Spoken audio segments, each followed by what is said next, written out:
What's going on, Dolphins? It is your boy Dillon, and I am here to make my trade deadline video because there's obviously some things to talk about. I will be doing one of my scouting report videos later, but for now I do want to talk about it because the trade deadline has come and gone, and as it turns out, the Dolphins, as far as the Dolphins go, it was actually pretty boring because, as I'm sure you all know at this point, the Dolphins didn't do anything. They weren't buyers, they weren't sellers, they literally did nothing. So let's talk about that just real quick. First and foremost, let's talk about being sellers because that's actually going to be a lot easier and shorter. There were really only two players in particular the Dolphins were supposed to be, or supposedly shopping, and that's Devontae Parker and Xavier Howard, neither of which ended up getting traded, so they do remain with the team.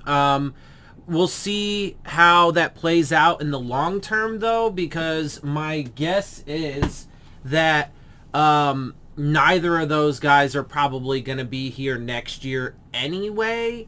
So we'll see how that turns out. That they could end up trading those guys in the off season, or something along those lines or whatever. But the big storyline, of course, is obviously Deshaun Watson. So let me go through that in full. I want to start off with my original thoughts on the situation when it first came up. So as you guys know, I was never a proponent for doing the trade. I never wanted it to happen, and it has nothing to do with Deshaun Watson as the player, okay? Because I agree that he is, an upgrade at the position as a top 5 quarterback in this league. But for me, it's not about that, because when you look at my pros and cons list, that's really the only thing that's on the pros side, is that Deshaun Watson is a top 5 quarterback. He's an elite prospect, blah, blah, blah, blah, blah, for the prospect for this franchise, right? Bringing him in. But when it's everything else that for me outweighs that, right? And also because, as you guys know, I do not hold the philosophy that all you need is an elite quarterback. I have the philosophy of building, a well-rounded team altogether and not just focusing on the one position. Quarterback is important, but I actually think that the offensive line and trench play is more important than a quarterback or the weapons that you have.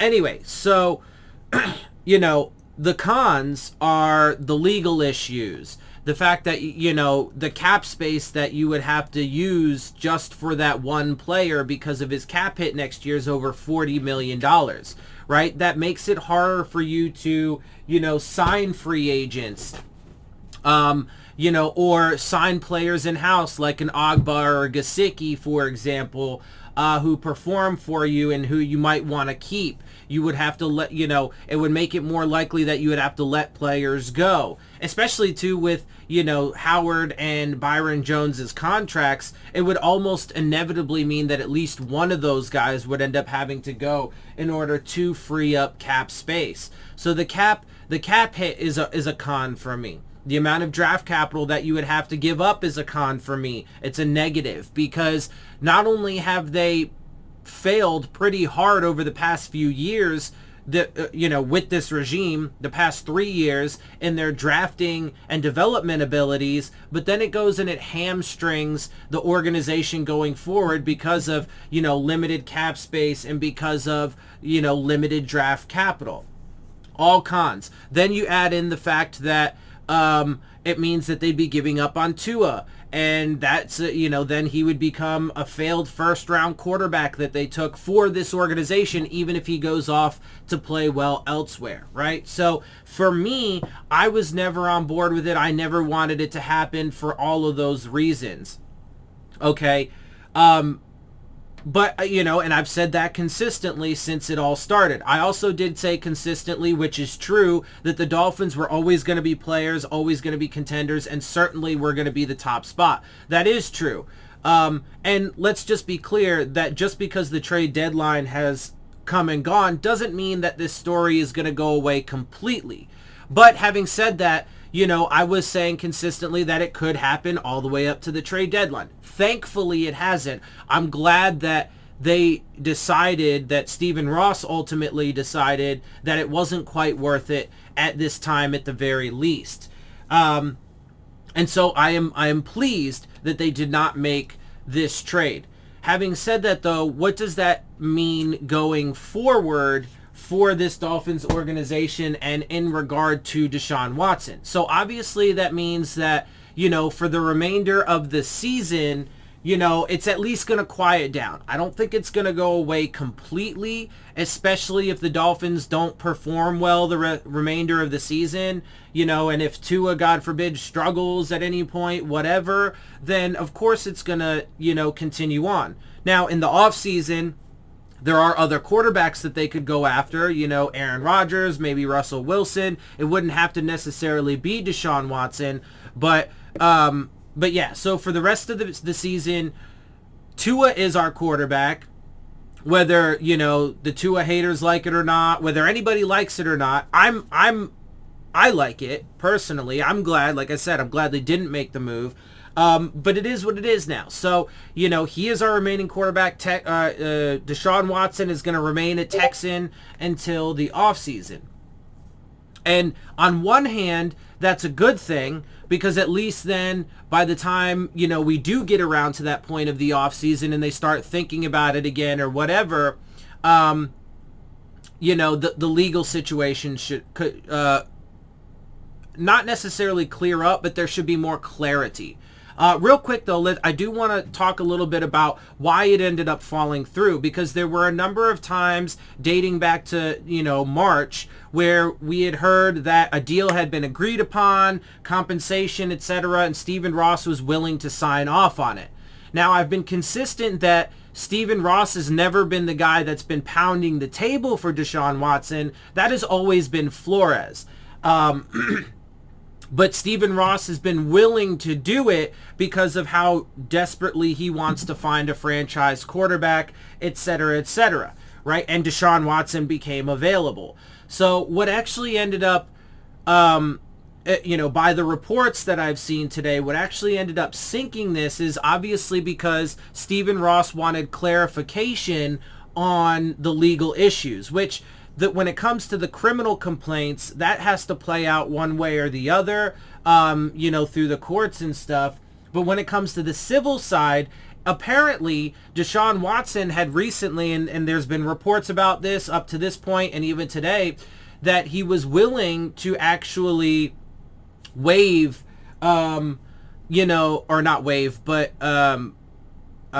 settle those complaints. Now, the reason why he didn't want to up to this point is because he feels that it would be to some level an admission of guilt if he settles those claims, and because he also wants non-disclosure agreements to be not a thing. He wants all of the information put out into the light, all of the supposed evidence that they have against him put out into the public, which generally, and I've said this, that's not usually something that happens with somebody who feels that they would be or could be guilty. Now, maybe he's just not very smart. I kind of doubt that. I'm pretty sure he's smarter than that. But anyway, that's neither here nor there. The point is that he actually, the word is that if the trade would have been consummated, then he would have been willing to, settle those claims if the trade had happened. There was also reports today that Stephen Ross had, requested permission to talk to Deshaun Watson and had gotten it, but had only just gotten it like yesterday night or today or something, and that wasn't enough time for him to be able to sit down with Deshaun Watson and feel better about the situation. Obviously, we know that there have been multiple times where, Stephen Ross has talked to Goodell, he talked to the other owners at the owners meeting recently. So the way I see this is it was right there. It was right there, and they were about to do it, but Stephen Ross, and thankfully, backed off because he wasn't quite comfortable enough with that situation to get it done. But let's say he had, talked to Deshaun Watson a day or two ago, and Watson had, convinced Ross that he was going to settle those 22 complaints, then maybe it would have been done.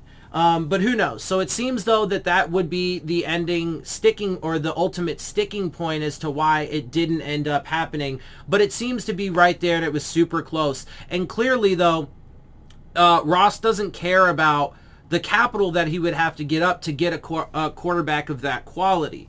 But anyway, so moving on. So now we go into the future, because again, I don't see this going away completely. There is still a high probability, I think, of them ending up trading for Deshaun Watson at some point. And again, one of the good things about waiting until the offseason is it gives you more time to evaluate Tua, et cetera, in that department. It also gives you the ability to get more clarification on the legal situation. More of that process will have played out to that point. You should at least know if he's going to be indicted or whatever, right? The problem, though, is if it gets to that point and there is clarification on it, and it appears as though Deshaun Watson is not going to go to prison, and that worst case scenario, he might just have to serve some kind of suspension, well, then the problem then becomes for the Dolphins, competition, because other teams will then likely get into the mix and push the price up, and then they would end up probably having to pay more for him. And the other problem is now at this point, you have completely destroyed the relationship with Tua. And so, and we've talked about this on Reason's channel. He's pointed out there is a possibility at this point that you could lose out on Deshaun Watson and also sever your ties and relationship with Tua because of this whole mess, and end up losing both of them, which obviously would be a disaster. So, it's still an unwritten story. There are still chapters to this story that have to be played out. So it's not completely dead and over yet. But for now, at least, me, for example, I and anybody who thinks along my, line, we can breathe easy, at least for the time being, knowing that this story is going to at least quiet down until the end of the season and into the off season. So, it is what it is at this point. Like I said, I am glad that they didn't do it. I hope that, it's hard to, and just to wrap this up, it's hard to figure out what it is exactly to hope for from my perspective. Ideally, I would want them to not mortgage away the future, even in the offseason, especially in the offseason if it ends up raising the price. I don't want them to mortgage their future for Deshaun Watson, even though he's a top 5 quarterback and could potentially be cleared at that point, or maybe only have to serve a suspension, because I would rather Tua work out. I'd rather him not be a first-round quarterback bust for this organization. I would rather him work out and them learn how to build properly around the quarterback that they have, instead of just constantly chasing after quarterbacks until they find that one special product that is a generational talent or whatever. Because there are more ways to build a team than that, and in my opinion, very much more successful ways for long-term success than just doing that. So, but we honestly, at the end of the day, we just really have to wait and see how it plays out. And as far as I'm concerned, I'm just gonna hope for the best, whatever that means, and just try and do the best that I can in giving proper and accurate evaluations of everything that does end up happening. So with that, that is going to wrap it up for the trade deadline. Just in summary, again, the Dolphins were not sellers. They did not trade away Parker, Howard, or anybody else. They did not trade for any other players, including Deshaun Watson, which I am happy about. And so now we just have to see how the rest of the season goes.